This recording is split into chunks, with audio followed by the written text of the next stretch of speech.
El gobierno logró, después de 2 intentos infructuosos, sancionar la ley de reforma previsional.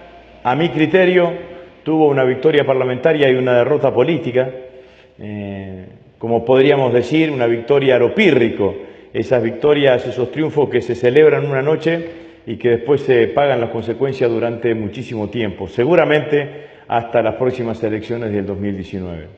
Nadie de nosotros hubiese imaginado la fotografía de ese lunes por la noche en la ciudad de Buenos Aires, en donde en 30 barrios, en 30 esquinas de la ciudad de Buenos Aires, ciudad en donde el macrismo ganó con el 50% de los votos, había ciudadanos porteños caceroleando y quejándose por la aprobación de la ley de reforma previsional. Lo mismo sucedía en las ciudades más importantes de la Argentina.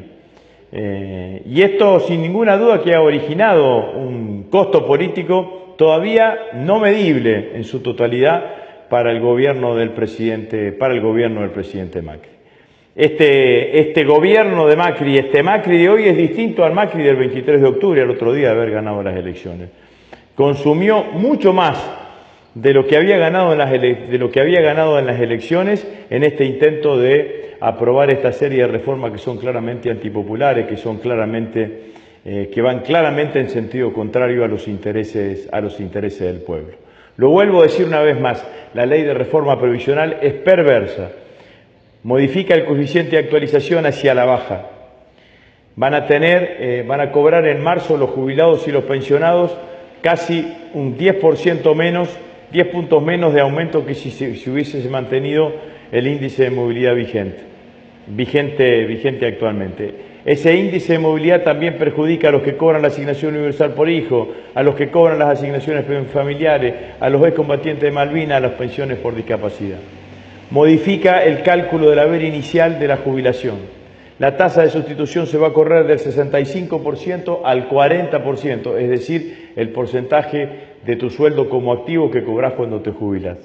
Si eso es así, cuando llegues a los 60 años, si sos mujer, o a los 65 años si sos hombre, vas a seguir trabajando.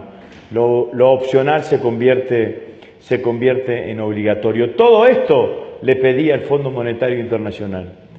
Bajar el índice de movilidad jubilatoria, la movilidad jubilatoria, bajar la tasa de sustitución en un 20% y aumentar la edad de jubilatoria.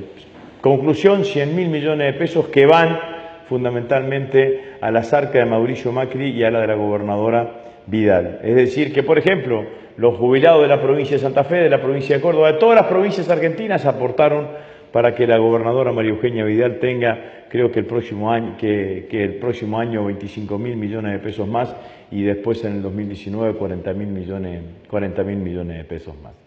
Pero esto ha significado un enorme desgaste político para el gobierno nacional. Y ciertamente ese desgaste político tiene que ver con que, a mi criterio, se rompió esta idea de consenso, de que el gobierno de Macri hacía las cosas, no las hacía del todo bien, pero tenía buena intención. Para los argentinos el gobierno de Macri ya no tiene buenas intenciones, ya tiene malas intenciones. Es un gobierno mal intencionado, porque es un gobierno que para resolver determinadas cuestiones perjudica al conjunto del pueblo de la nación. El encanto se rompió estas dos semanas de diciembre. Y seguramente este va a ser el dato político más importante con el cual va a terminar el año. Sé que también el gobierno tratará a través de sus medios de comunicación y de los canales de comunicación que tiene aliados, tratar de modificar este tipo de relato, pero creo que ya ha llegado a un límite, hay un dique de contención en donde claramente ese relato no perfora más y la gente tiene bronca, tiene angustia, tiene decepción claramente con el gobierno. Y encima empezó a aparecer en el Congreso de la Nación, a través de un trabajo articulado, una idea de oposición.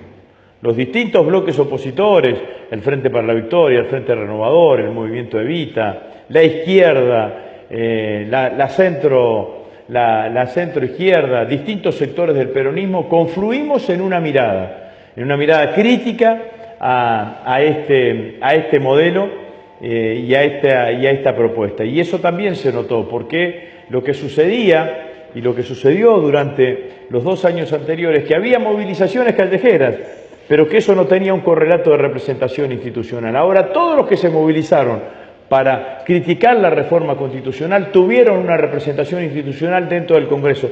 No nos alcanzó para ganar la votación, es cierto, pero le dimos representación institucional a todos aquellos argentinos que tenían una mirada crítica con este gobierno y fundamentalmente con esta reforma previsional.